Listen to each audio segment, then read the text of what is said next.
अस्सलाम वालेकुम। हम ज़िंदगी में जितनी भी कोशिशें करते हैं, हमारी ख्वाहिश ये होती है कि हम खुशी हासिल कर सकें, लेकिन हमारी अक्सरियत को खुशी इसलिए नहीं मिल पाती क्योंकि हम समझ नहीं पाते कि हमें खुशी कहाँ से मिलेगी। इंसान को जो सबसे बड़ी खुशी मिलती है वो अपनी औलाद को खुश देख कर मिलती है। अगर किसी शख्स की औलाद खुश नहीं है वो खुश नहीं रह सकता, और जिस शख्स की औलाद खुश है उसकी ज़िंदगी में कितनी ही तकलीफ़ें क्यों ना हो वो खुश रहता है और उन तकलीफ़ों पर बासानी काबू पा लेता है। हमारी खुशियों का सबसे गहरा ताल्लुक हमारी औलाद से होता है।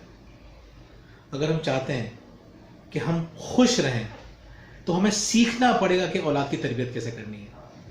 अगर हमने अपनी औलाद की तरबियत अच्छी कर दी तो वो भी खुश रहेगी और यकीनन हम भी खुश रहेंगे।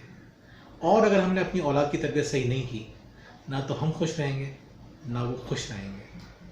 तरबियत बेहतर अंदाज से करना सीखिए, बहुत बड़ी खुशी मिलेगी।